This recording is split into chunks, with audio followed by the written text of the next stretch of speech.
Hey, what's up guys? Alright, so I've been seeing a ton of videos talking about how this car isn't a Mustang, it's never gonna be a Mustang, and how the Mach-E name is a disgrace to the Mach-1's heritage.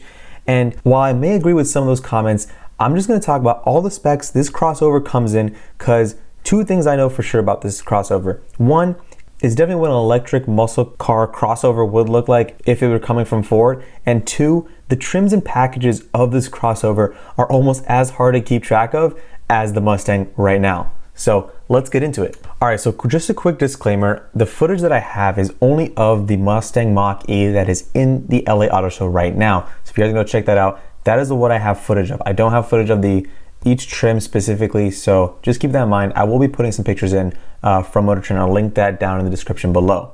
All right, so there are 5 trims when it comes to this car: the Select, Premium, GT, California 1, and the First Edition. So the Select starts at $44,995 and comes with a rear-wheel drive and an all-wheel drive. For all the trims, the all-wheel drive is a $2,700 premium compared to the rear-wheel drive variant. So with the Select and the standard battery pack, which sits at 75.7 kilowatt hours, you get 255 horsepower and 306 pound-feet of torque, and that's the rear-wheel drive. So the all-wheel drive gives you 417 pound-feet of torque. In terms of mileage, you're gonna get 230 with the rear-wheel drive and 210 with the all-wheel drive. So you're gonna get a penalty on the all-wheel drive. 0 to 60 is estimated at 6 seconds. So going on the Premium, which starts at $51,700, on the rear-wheel drive with 75.7 kilowatt hours, you have your 255 horsepower, 306 pound-feet of torque, just like in the Select, and it has the same mileage, and the same thing goes for the all-wheel drive. Now with the Premium, you're allowed to get the 98.8 kilowatt hour battery, which jumps your horsepower up to 282 horsepower, and your torque stays the same at 306. And in the all-wheel drive configuration, you get 332 horsepower and then your same 417 pound-feet of torque. So something to keep in mind here is the torque is related to the amount of motors in the car, and your horsepower is driven by how big the battery pack is.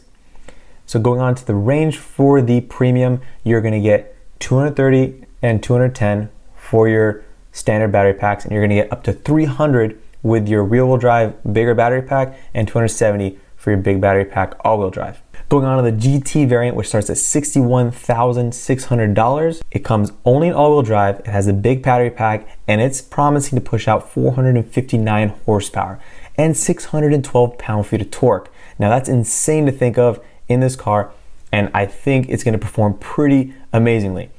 The mileage is gonna be 250, since you are gonna be really making the most out of that battery and putting that power to the floor.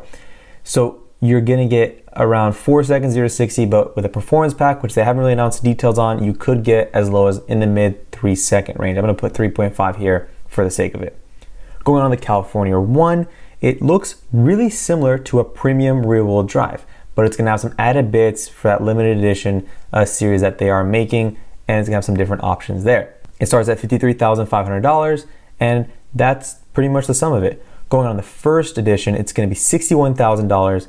It's spec'd almost like the GT, but it does not have the insane amount of horsepower. So it's similar to the Premium. It sits right in between that and the GT, the Premium all-wheel drive. And yeah, you get good range, good torque, and a lot of options standard, but those are probably gonna be sold at a Premium. So okay, so that's pretty much gonna wrap it up here. Thank you guys so much for watching. Like if you guys thought this video was helpful and made some sense to you guys. Subscribe if you wanna see some more. I got a ton of videos coming out covering the LA Auto Show in 2019, so stay tuned for that. And yeah, comment down below whatever you guys think of this car, and let's see the meme comments begin. All right, peace.